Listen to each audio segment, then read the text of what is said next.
Okay, so welcome back to another video on my channel. Today, the title and thumbnail do not deceive you. We are milking HeroesOnline 2 again for the third time in the last 7 days. Don't blame me. I mean, I paid for the game. I can milk it if I want. Okay, it's a cow and I'm milking it. However, enough jokes. This is the longly awaited HeroesOnline 2 early progression guide. Why is it early? Because I haven't even really gotten to the second map myself. But this is the longly awaited progression guide. And before we get into this, I want to let you know that as you can see, I spent 50 Robux shoveling more money into Arkham's pockets. Did I have to? I did not. However, I did it. That is how dedicated I am to the channel. Just so I can experience the hero side too. Look at that. 10 hours of gameplay. All for you guys. I mean, honestly, it was my choice. I didn't have to, but I just want to. Don't mind the 10 hours. That's not how long it should take you, unless you're slower than me or just as slow as me. But I know why you're all here. Codes. Right now on screen, you will see 3 sections of codes. Left, middle, and right. The left side is from the 16th, the middle is from the 17th, and the right is the 18th. Why do the dates matter? Because of the fact that, as you know, typically when games update, older codes become obsolete. So, I'm putting specific dates so you guys know where I got these codes from. But again, if you see those codes and you leave a video after that, thank you for tuning in. If it helped you out, like, subscribe, and maybe comment. Just thank you or something like that. You don't have to, honestly, but it would help out if you do. Before we get into it fully, I know. Get on with the yap, bro. Come on, I want to progress. I get it. But yeah. So this video will be my last video on HeroesOnline 2. Not forever, but for the moment being, unless there's a solid update that comes out or two. If anyone right now watching this video, yes you, if you have any ideas of what I can do to milk it even more, let me know in the comments down below. Now we can officially start the video. So now we have the order of events. That's how I'm going to go through this. I'm going to show you guys all the ways to level, and then what I did during my new grind to level 100, and then at the end I'm going to yap a little bit about some new features he added that I thought were cool, and then I'm going to do a little thank you for all the support I got on my last video. So now the intro to the game. Heroes and villains are different, kind of, but they're overall similar. Basically, when you first start the game, look at the top of your screen. It should be like a little mail or envelope. Click on that, and that will tell you what to do. It's going to say mark the quest, go to the NPC, speak to them.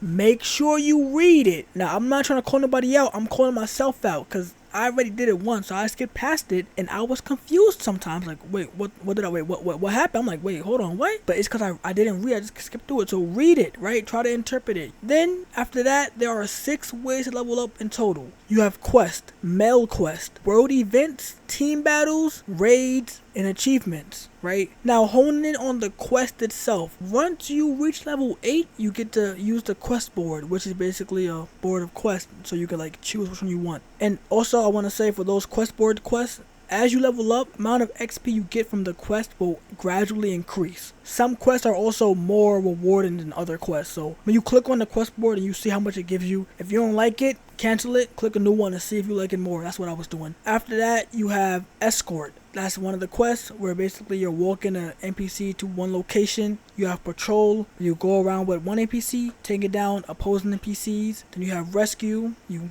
go save NPCs of your faction. Ambush, where you fight opposing NPCs. Delivery, where either you get an item and take it somewhere, or you go get an item and bring it back. Then you have arrest, in which it's not really arrest in my opinion, because you go to the villain and you just piece him up. Like, I'm sorry, but that's not arresting. That's just me. Like, I mean, yeah, you're a villain, but that's me just assaulting you until you you're done. But then after that, we have envelope quest / mail quest. As you level up, a lot of these quests typically have requirements. So let's say you reach level 16 and you killed 15 enemies. They'll be like, hey, I got a job for you. So again, if you see the little notification on the envelope, click on it. Or even if there's not one, just go click, see if you miss anything. Because sometimes they'll give you good quests that will guarantee you a single level, and it's pretty simple. So just do that. Not to mention, if you're ever lost, that can help you out a little bit. After that, you have world events. This happens around level 15. World events are bosses and point captures. The point captures is PvP, heroes versus villains. The bosses is either heroes or villains versus hero NPC or a villain NPC. For those events, for the boss one, you don't have to participate. You will get XP. For both of them, you will still get XP, no matter if you win or lose. If you don't win the boss, I don't think you get anything. But if you don't win the team capture, you will get something. And as long as you put in like effort into both, you will get the max amount of XP. However, for both of those, if you don't contribute but your team still wins, you'll get XP, but the stats will be cut in half. So you won't get no drops from it, and the amount of XP you would get is going to be lower because you didn't contribute. Next, after that, a level 50 is team battles, right? You get TDM, aka team deathmatch, and you get point capture. Point capture is the same as, the road event. TDM is just you gotta see who could get 15 kills more. After that, you have the raids. There are 3 raids, however. There's 2 separate raids, and then there's 1 neutral raid. So you have the Heroes HA advancement exams, which is level 25. Then you have the Villains Police Headquarters raid, which is also 25. And then you have the neutral one, which is the level 90 plus corruption raid. Now typically, the HA advancement exams and the Police Headquarters raid are just to increase your reputation / infamy to the next level. So I don't think it's that important, and I personally didn't use that much during my leveling guide, but it gives you XP, so you can do that if you want. Then after that, you have the achievements. The achievements are the things.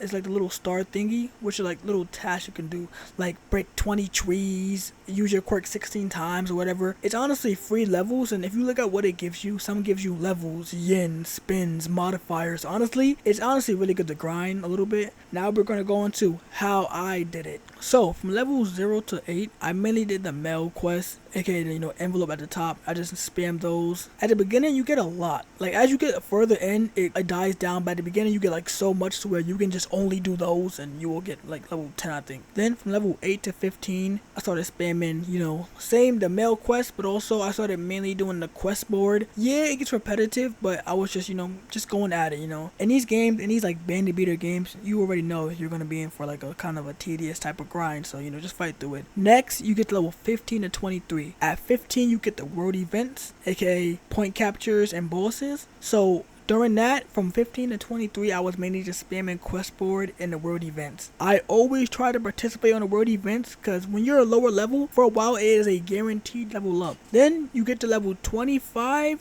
to 50. Once you get 25, you can you can complete the HA exam, or you can do the police headquarters raid if you're a villain. And that's what I did once. Only did it once though, because it's not bad, but I feel like taking all that time to do one raid when you could do like a few quests in between those times, to me just was more efficient in my personal experience. But during 25 level 50, I did road events and the quest board. It works out a lot. Honestly, it's boring. I'm not gonna lie, it's boring. However, it works out because look, you just you're doing it for a bit. Honestly, 25 to 50 isn't that long. To me, it really got slow around like 50 and up. But then now when you get to level 50 and up, that's when I started spamming team battles. Yeah, so once you get level 50, then you get team battles. Although I don't recommend it. Although you can, and there's equal stats, you're going to have only 1 quirk, and most likely you only have all your quirk abilities ready. So you're going to get clapped most likely. I got clapped, right? And although it gives you a guaranteed level up, it's time consuming. For example, team deathmatch, you gotta get 15 kills. Unless your team is getting clapped left and right, that 15 kills take a little while. You have 10 minutes in total. Most of the time when I joined them, either time ran out or one team ended up winning